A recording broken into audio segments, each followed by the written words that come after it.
Hello and welcome to episode 290 of the Clean Energy Show. I'm Brian Stockton. I'm Jay Swinningham. This week, 30 years ago, in Iraqi Kurdistan, a village called Sheikh Wasan was attacked by chemical weapons. Hundreds were killed and all in the village were displaced. Today, though, solar microgrids are bringing dignity and hope to people who shouldn't have had to face the worst kind of heinous act imaginable. Canada's former Environment Minister, Stephen Guilbeault, has resigned from cabinet after a recent pipeline deal that he says will make meeting Canada's climate obligations impossible. When Guilbeault was a Greenpeace activist, one of their stunts was attempting to install solar panels on the roof of a politician who didn't want them. Now that he's gone from cabinet, that might be the only strategy left to meet Canada's climate targets. Zillow, the website where Americans start their search for a new home, recently added the climate risk for each property they list. But people complained because it lowered prices, just like when they decided to reveal the number of ghosts in each house. A new program in North Carolina sees residents installing so-called super roofs that will not fly off into the air in a hurricane. It's a bird. It's a plane. It's hopefully not a super roof flying through the air.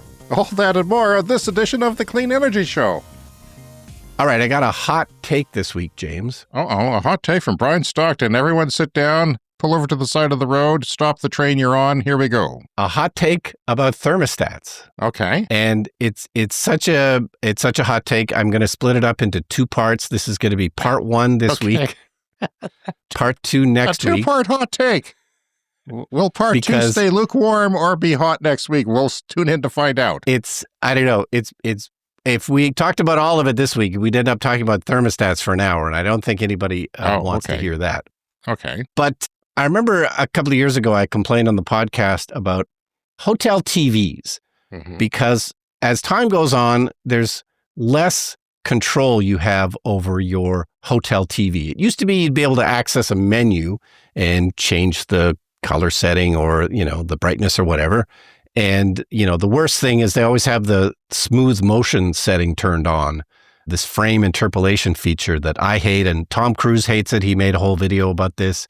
Well, it makes Tom Cruise hates it, and Brian Stockton hate it. Well, then it must be bad. But it'll take like a movie shot at 24 frames per second and turn it into 60 frames a second and make it look like a soap opera. Like it's a weird thing. And so for a couple of years now, I literally can't watch any movie in a hotel room because they have that setting. And the way the TVs are made now, you can't turn it off. A few years ago, I was able to do it a couple of times in a hotel, was able to find the menu setting and turn it off. And I was in Calgary not long ago. And anyway, the point I'm getting to about this is thermostats. There's now the same problem. How do we go from TVs to thermostats? The same thing, you can't control them. I see. Okay. You can't control them. And they all seem to be the same brand as well. Like it's LG for TVs. I forget what the actual brand is, but they always tend to look the same in hotels. And it used to be a few years ago, like there's a mode button. And so you get to choose, there's off, there's heat, there's cool, or there's auto. And auto switches from heating to cooling or whatever. Well, now the only two settings are off and auto. That's all you can select. So this past week when we were in Lake Louise, I wanted to turn the heat down overnight because, I like it cooler to sleep. You want it a couple of degrees cooler when you sleep. And so you turn it down a couple of degrees and then the air conditioning came on. And this is when it's it's minus 10, like it's below freezing outside. It's minus 10 degrees. And you don't want the air conditioning to come on in the middle of winter. Like, that's a horrible waste of electricity. I have that problem in my Leaf back in the golden days when it had heat. Yeah. It would either go from air conditioning to heat. It was rare that this happened because the conditions were never quite right for it. But if you set the automatic temperature at, room temperature and suddenly it's a little warm, then the air conditioning comes on and you're blowing cold air, then it's blowing hot air. Yeah. It's both a waste. And you're wasting power that you don't need to waste. So, if I'm in a hotel room and I want to turn it down a couple of degrees, like I can wait a couple of hours for it to get, so the only other, I could have turned it off. And I guess that might have been the best strategy, but then you don't want to wake up at 3 a.m. and have it being freezing in there, which would have been possible. So Yeah, I don't know. This is the new thing in hotels. You can't properly control the thermostat. Just give me the control on the thermostat like I can't want it. believe there's going to be a part 2 next week. It's part just 2 next week. People Thermostats are on the edge of their seats. They'll be waiting for the download to come in before it comes in. And I can't wait to get part 2. So how was your trip back from the Rocky Mountains of Canada to the prairies of Canada here? Yeah, it was great. There was no snow. The roads were all clear. Everything was full steam ahead. Did you make it in one go, or did you stop halfway? No, we ended up stopping in Cypress Hills for the night. We decided it was a bit too long. Okay. Well, I was sitting in Costco, as I'm apt to do, and if you're disgusted by the fact that we go to Costco, be reassured that our Costco membership was allowed to expire at the first of the month, for now anyway. But we get some things there, and we stock up on them, and we save money. And then saving money is important for James. So I was sitting there waiting for my partner to get some things, and that she wanted to get. And it was cold. The winter has arrived where we are. It's kind of bitterly so in some respects. And I had the heat on in the car, and all of a sudden I smelled this horrible smell of burning. Uh-oh. And I thought, oh God, the heater is on fire, or the battery's on fire. Something horrible is happening with my car. Mm-hmm. And this lasted for a good 20 seconds before I looked to my left, and 2 cars over, it wasn't a burning vehicle. It was a diesel truck with like a megaphone style muffler that they put on to be extra loud and possibly bypass the diesel settings. Yeah. And some guy just hit the remote switch from inside the store, and his truck started running. And that's what I breathed. And it occurred to me, this guy who came out, was a father, had a family. He, his wife, his children are breathing this stuff on purpose more than anyone else. Yeah. And it's really, it's childish and stupid to begin with. Okay. We all know that. Anyone who listens to this show can agree with that. But it's dangerous, and they have no, like, diesel is one of the worst things you can breathe. Yeah. The exhaust from diesel, and yet he's made it actually worse than it was. So, and another shocking news, Brian, I discovered that I'm not the height that I thought I was, and I've come to accept that I'm a different height. 15 years ago, I had a nurse come in to my home for life insurance policy. We were looking at changing life insurance, and she measured me at 6'1", and I thought, because I'm overweight, I thought maybe she was just kind of being generous with the height, so I didn't believe it. But she had me at 6'1". And then yesterday, I went to a pre-surgical screening, and they measured me at 6'1". And our friend Jay said, he stood next to me about a couple of years ago and said, you're 6'1". And I said, no, really? No. But this could have I could have lived a different life, Brian, because I've always admired and looked up to people who were 6'1". I thought it was a whole different category of people to be that extra inch over that 6 foot mark. And who knows what I've wasted in my life. Well, and of course, you tend to shrink as you get older. So, maybe you were 6'2" at some point, James. Good Lord, Brian. Who knows? I might have been an NBA candidate at one point. Who knows? Well, I went to like a back specialist a couple of years ago. I don't know if I talked about this on the podcast, but sort of a orthopedic, I forget what you call it, but a guy that works on, if you've got a bad back, you go to him. And he did this exercise where you get in the room and he measures you at the start of the session. And then you do a bunch of things, and, he urges you to stretch and blah, blah, blah. And then he measures you again at the end of the session, and you're taller.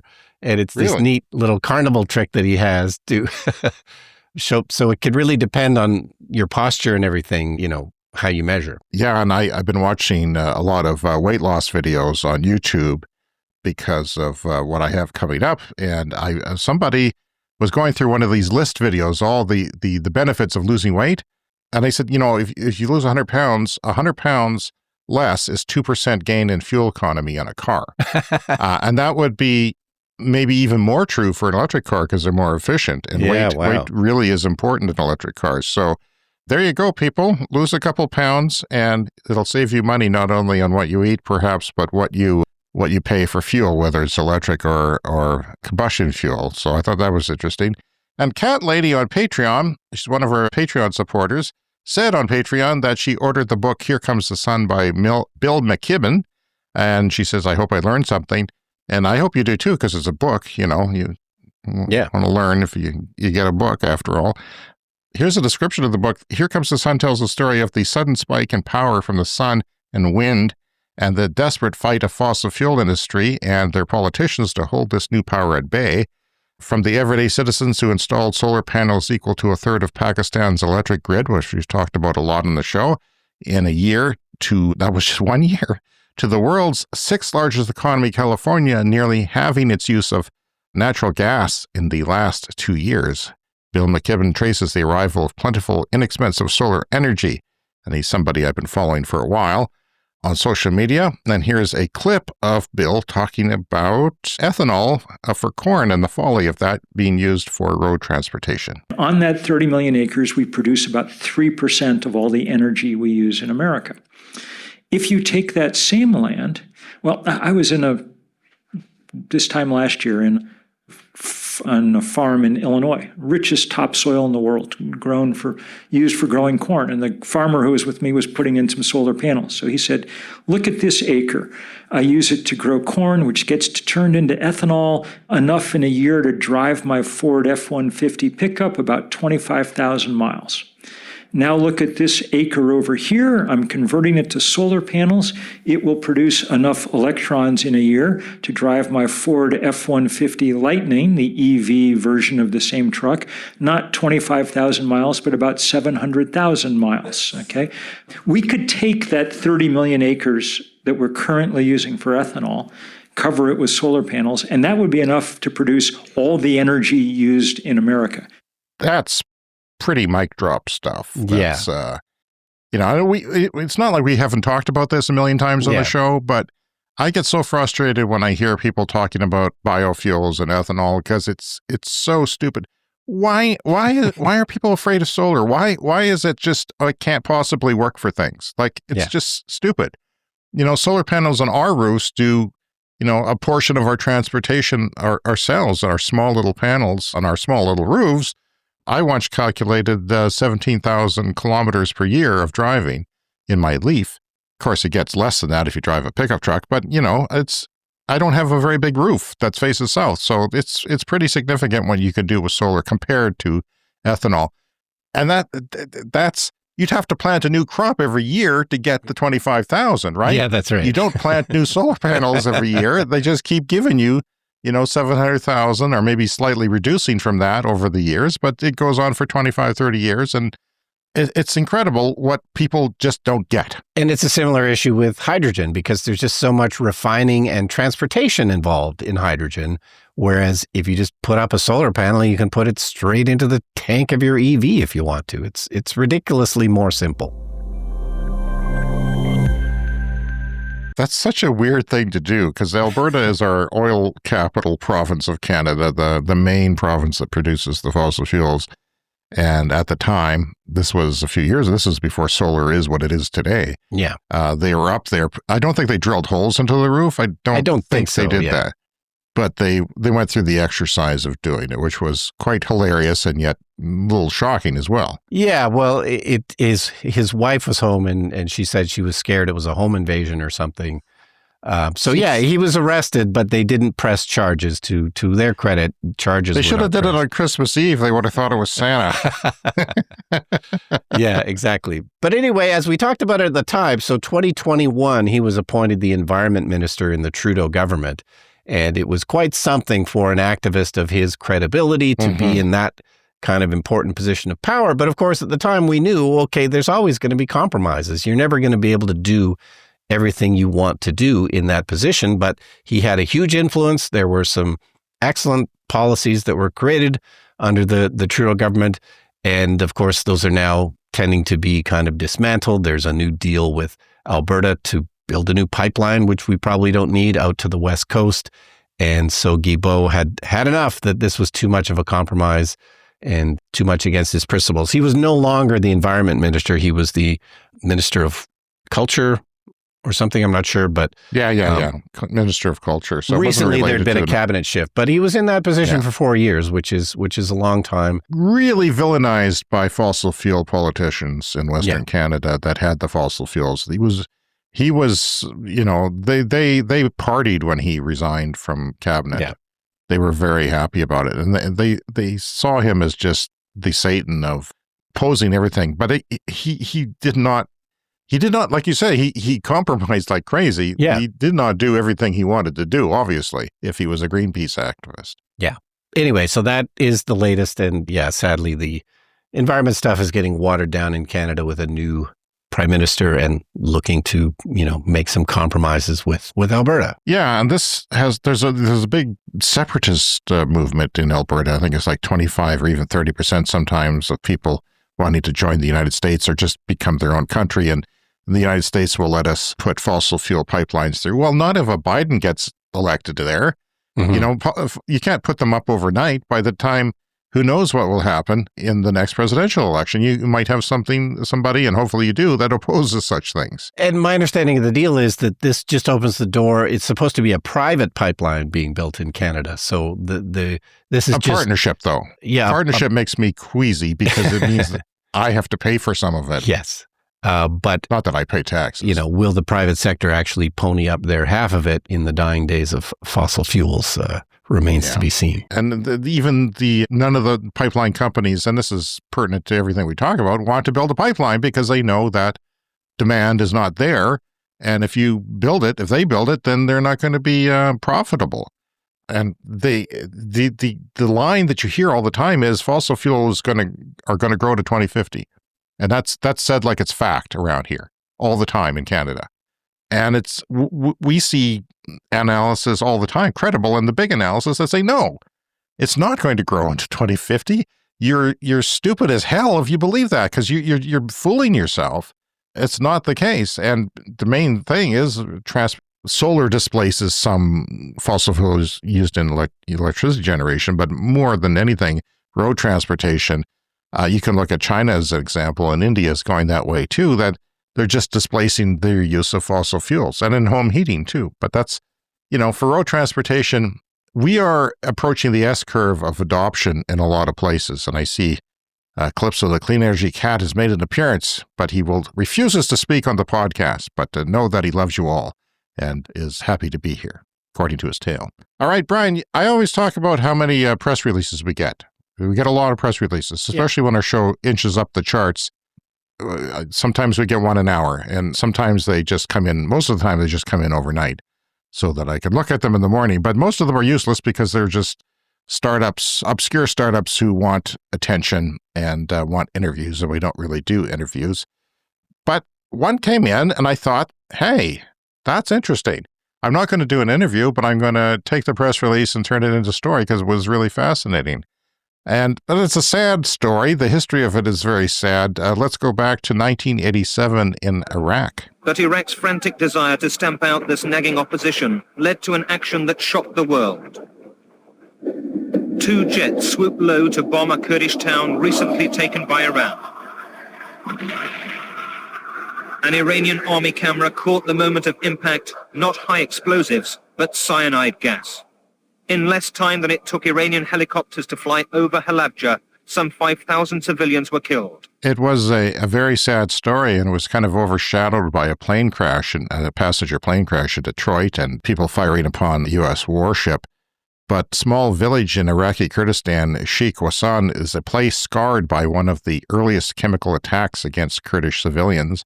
And now, nearly 4 decades later, it's become a symbol of something very different: clean energy, dignity, and a bit of long overdue justice. We've talked about this in Africa, and I love stories like this because it's not a big picture story. It's a democratization of energy story where it is empowering for people. For somebody who has half a solar panel in an African village that has no grid connection or anything, they can suddenly become a barber and have a business to recharge the trimmers that use on people's hair. That's one of the things that I recognize. But in this village, they had no regular electricity at all. And back on August 16th, 1987, I was a university student, Iraqi forces attacked the Belsan Valley with mustard gas and nerve agents, which is just one of the most terrible things you can imagine. This happened about 8 months before the Halabja massacre most people know about. In Sheikh Wasan alone, 211 civilians were killed, mostly women, kids, and the elderly. Survivors were detained, families were separated, and many children never made it back to that village. 30 years later, though, the same streets that once saw chaos and suffering are now lit, literally, by clean, off-grid solar power. The Ranga Foundation and its founder, Idris Nechirvan Barzani, are behind this transformation, and they sent us a press release. Barzani has quietly become a major force for renewable energy in post-conflict areas, which I have a lot of respect for. The foundation installed 72 complete solar systems, 432 high-efficiency solar panels in total, and every home now has 24-hour electricity. So they've gone from a place that nobody wanted to live and abandoned, and now they're coming back. So, however, only 281 residents have returned to the village, but for them, this solar panels are life-changing. Barzani describes the project not as a charity, but as a restitution, an act of justice. One resident put it even more clearly: "We lost entire families in the gas. Now our children study under electric light," which is something you can't do. You're confined to daylight hours if you don't have electricity. Since 2013, Ranga has been converting neglected rural communities into solar-powered ones, creating jobs, boosting local agriculture, and filling a gap left by Baghdad and the international community. And this is just another great story about solar and how, easy it is, especially now when it's so cheap. You remember that things are getting cheaper and cheaper, and batteries are cheaper and cheaper, which they put into these microgrids. My son had a good friend from Iraq, and his family were instrumental in his decision to get into the career that he's chosen, civil engineering, and they've always been very kind to our family, so I feel like I have a connection, small connection to Iraq. Solar isn't just about emissions. In this case, it's about the memory of the village, the dignity in rebuilding what was taken away from them. They're getting it back from solar, and that's just, it's not just about emissions. It's about so many other things that can bring human dignity and hope to people around the world, especially the poorer communities of the world. Yeah, energy independence. You're far less likely to have energy independence if you're relying on fossil fuels. So that's always a great story. Okay, so moving on, we've been talking about insurance a bit lately on the show because this is one of the things that's challenging in the age of climate change because we have more disasters fueled by more frequent bad weather caused from climate change. So there's another story from Bloomberg here this week about catastrophe bonds being issued in North Carolina as extra insurance for people who have installed a so-called super roof. So this is a kind of insurance that is, again, preventative, like what we talked about last week with the idea of doing climate risk assessments. And by the way, I just started watching the new season of This Old House on PBS, and they're rebuilding some homes that were damaged by Hurricane Helene. That's how they're starting off the season. From the ground up or just repairing them? Just repairing them. Like a lot of the houses were washed away, depending on where you are. Like this is, rivers flooding and overflowing, and, many houses were washed away. But the ones they're featuring in the show remain standing. Like they had a ton of water, but just because of the way they were built, they happened to be built particularly sturdy. And things like, I think there's one house that had 4 fireplaces in it. So you have all those brick fireplaces and chimneys that it ends up kind of anchoring the house and preventing it from getting washed away with the floodwater. And again, like depending on how the foundation was built. So yeah, unfortunately, a lot of the houses were completely lost, but what they're featuring on This Old House are ones that could be saved and rebuilt. So that's always interesting. So there's places in North Carolina where you can't get normal insurance anymore, which is a topic that comes up on the show quite a lot. So you can get it then from the North Carolina Insurance Underwriting Association, which is the state-created insurer of last resort for coastal properties. So this is often what happens. I believe California does that too, for wildfires, because of wildfires. Yeah. And this organization, well, they then also have to try and mitigate their risks because they don't want to just end up insuring a bunch of properties that get wiped away. So they've come up with this thing called a catastrophe bond, which is a specific fundraising thing. You issue the bond and people can invest in it. And the hope is that it doesn't pay out and it ends up being a good investment for the people to invest in the bond. But in order to make it work, again, they don't want to just keep paying out for a catastrophe. They've started a program where they will pay people to upgrade their roofs to a thing called a super roof, which won't get blown away. So in a hurricane, often your roof can blow off. So, well, what do? You reinforce it, and they refer to it as a super roof. So if no major losses occur each year, $2 million is returned to the NCIUA, and then it's earmarked exclusively to incentivize the homeowners to install these roofs and make them more wind resistant. And then the annual pricing on the bond will reset to reflect the changing exposure. So hopefully roofs get upgraded, less is paid out, and then the bond can change to reflect that.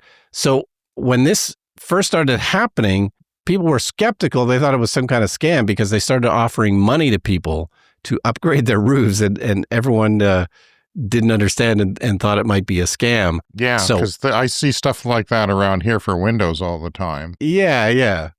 And you wonder, is this a scam? So it costs roughly $3,400 more than a standard roof. And so a lot of people didn't want to do it. So they started offering these incentives. But again, because people were skeptical, they started offering more. So they started offering $6,000 for something that's only going to cost $3,400.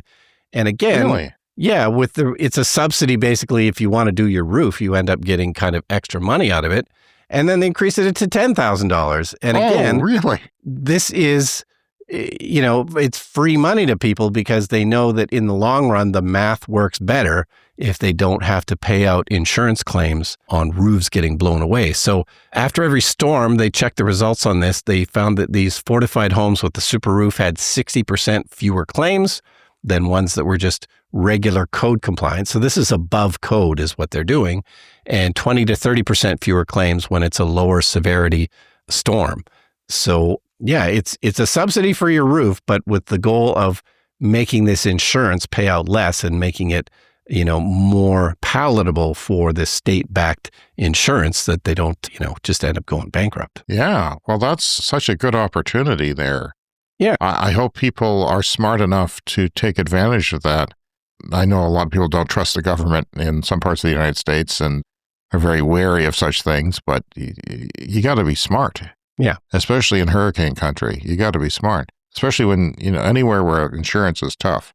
You got to do your best. So yeah, when they started upping the figure offered, people did start to the uptake increased. But anyway, there's a related story here from Clean Technica. 2024 had an average of 11 hours of electricity interruptions in the U.S., twice the annual average, and hurricanes was the major factor for this. Mm-hmm. So, a 10-year high in average power outages in the U.S. in 2024, and it was mostly because of the hurricanes. Wow.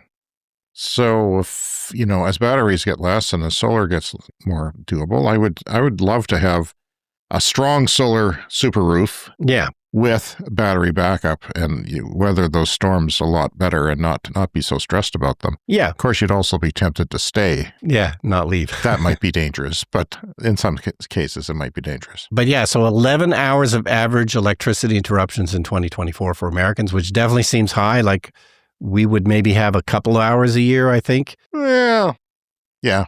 Depends where you live. It depends, yeah.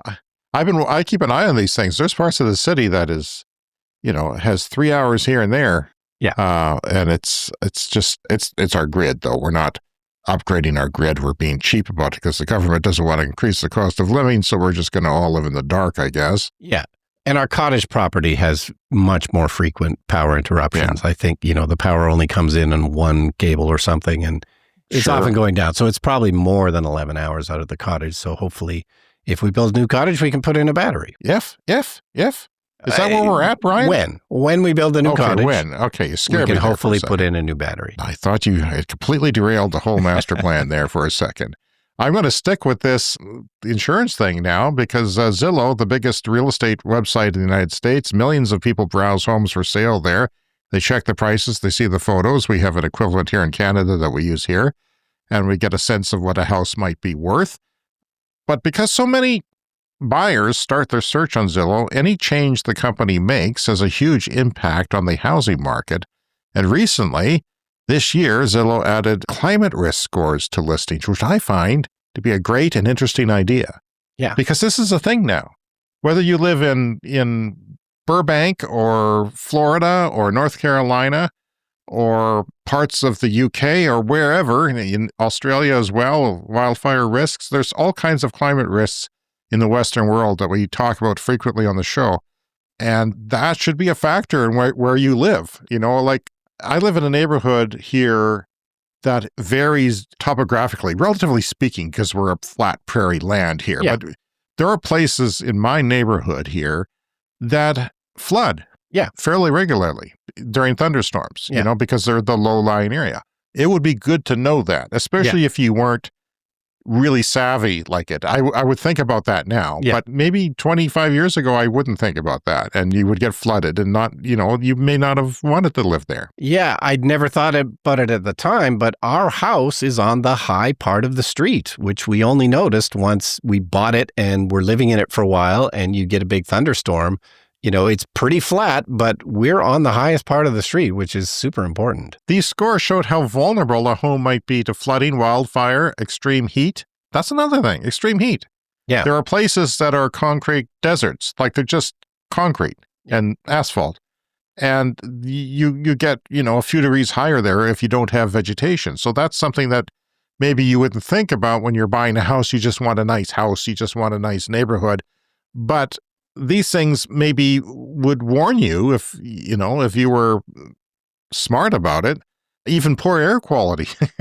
Hello, that's what we've been monitoring here where I live due to two industries. And I tell you, I wouldn't live here if I had the choice, Brian Stockton. I would pick up stake and move. And anyway, the idea was to help buyers understand long-term risks before making one of the biggest financial decisions of their lives.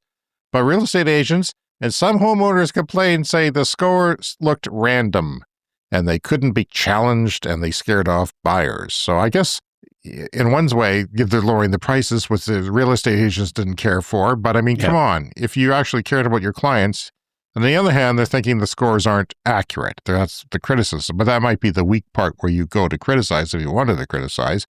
But so in response, Zillow deleted the in-house climate info. But now, instead of showing the data directly, Zillow simply links to First Street, the nonprofit that originally provided the risk ratings that went onto the site, but now you have to click off site to get, you can still get the risk rating, but you have to click off site to get it, which is better than nothing, I guess. At least they're making people think about it.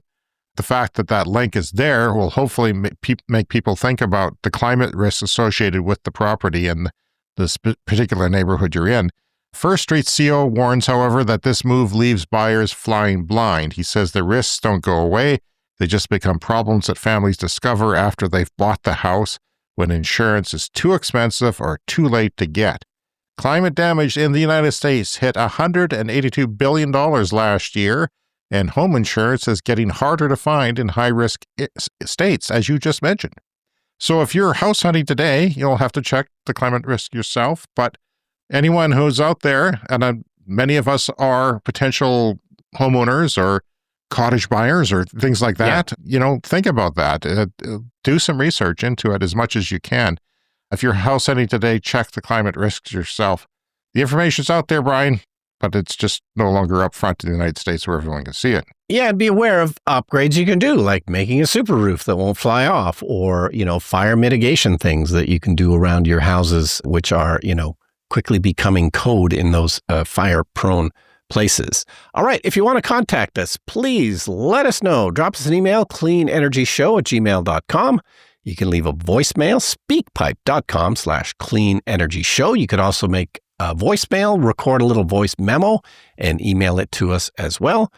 And the Clean Energy Show is an independent podcast that is made possible by our Patreon supporters. So please visit us there, patreon.com/cleanenergyshow, and you can support the podcast for as little as $1 a month. Although, hey, maybe think about a little more than that. Thank you. And coming up next is the lightning round.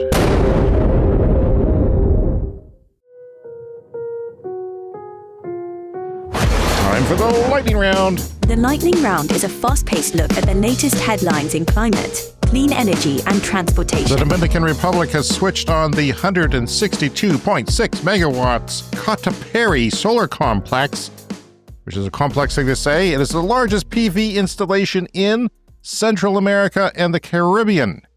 So the Dominican Republic is winning with the biggest solar installation. Didn't know that. That's kind of interesting. Yeah. Because you don't hear, I don't know if we've ever even mentioned the Dominican Republic before. Yeah, probably not. So there you go. That's a good thing. Recent press reports say Hinkley C nuclear reactor in the United Kingdom has a 50 million pound fish deterrent mechanism there, and it's only saving the lives of 0.083 salmon per year. Okay, so they're spending 50 million pounds to save fish, but it's, saving like one fish. 0.08 salmon.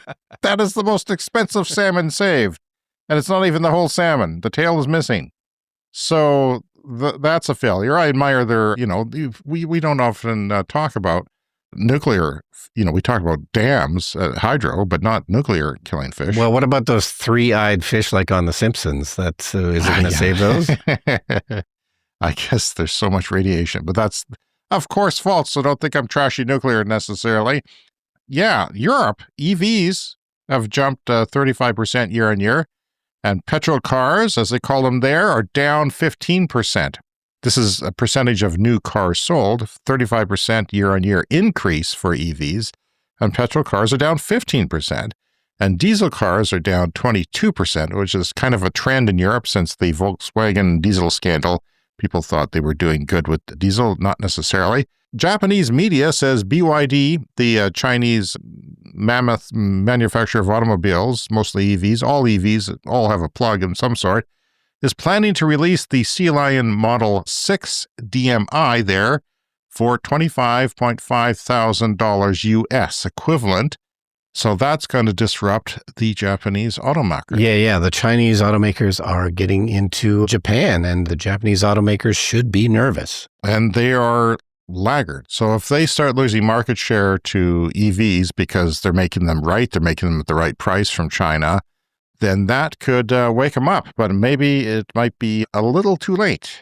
Time for a CES Fast Fact. An estimated 230 billion shrimp of various species are alive in farms at every given moment, compared to the 779 million pigs, 1.55 billion cattle alive at any one time, 33 billion chickens are alive at any one time, and 125 billion farmed fish are alive at any one time. And we know what beef does to the climate and how much emissions per acre and per pound of protein that you're buying with beef. It's not a good thing. And people are slowly starting to wake up to that and trying to skip beef a little bit, at least a little bit. Tesla has only sold around 100 cars since entering the world's largest country, India, in July. So it's a slow start for them, but we'll see how that goes. China's Shanghai Institute of Applied Physics announced in November that it successfully turned thorium into a usable uranium fuel inside a working molten salt reactor. This is the first real-world test showing thorium fuel can work in a liquid-fueled reactor, giving scientists important new data and helping prove that a thorium-based nuclear fuel cycle is possible. And that story was covered in Power magazine. Time for another CES Fast Fact. The most energy-efficient 12 U.S. red states, that is the 12 most energy-efficient red states, the United States, use 2.6 times the electricity per person as the worst 9 blue states. So, red states, you're wasteful. You're not thinking. You're going to church every Sunday, but then you're wrecking God's planet that he made for you in 7 days, or something like that. Maybe it was 6. He rested on the 7th or something. I can't remember. Also, per capita electricity use of Texas is 2.67 times that of California. So each person in Texas uses 2.67 times any one person in California on average. That's wild. I can't imagine. It is wild. How that would be or why that would be, because it's not like California is some, bastion of conservatism when it comes to electricity use. North America, we all use a lot of power. Yeah. Are the homes, like 5,000 square feet in every Texas suburb? I mean, what's going on there? Could be that. I don't know. When we find out, I'm going to talk about it, okay? When something comes across our desk. And for God's sake, drop us a letter, cleanenergyshow@gmail.com. Trump is forcing a 63-year-old jalopy coal plant in Michigan to keep on burning. they were going to shut it down. He's forcing it to keep burning because it's clean, beautiful coal. It raises electricity costs for Michigan's electricity ratepayers by $113 million per year and counting. And no one in Michigan wanted it, not the utilities, nobody. Nobody wanted this. But it's a win-win, high prices and high pollution. Sure. Loblaws, that's the main Canadian grocery company, has been quietly running its first commercial pilot demonstration of a hydrogen-powered Class 8 truck. That's like what we would call a semi-trailer in North America. In British Columbia, the province of British Columbia on the west coast there, since mid-October of this year. So interesting. I know they have electric trucks that go shorter distances from their distribution centers to the grocery stores. And we don't hear a lot about that, but that's, one of those trucking things that's been working. Latest share of new car sales being EVs in the world. We have updated numbers. We like to talk about this on the show from time to time. Norway's at 97.4% of their new vehicle sales have a plug. They're pretty much accomplished, mission accomplished, 2025. Yeah, this is the last year you'll be allowed to buy a fossil fuel car in Norway. And are the streets burning? Is there riots? Is the economy falling apart? No, Brian, it is not. Everything looks great. And Nepal, and I want to move there. We might have to. Well, I'm going to check the air pollution monitors before I do. Nepal is number 2 right now. 76% of new vehicles sold in Nepal are electric, which is, we've talked about before in the show here, and there's reasons for that. Denmark is at 73%.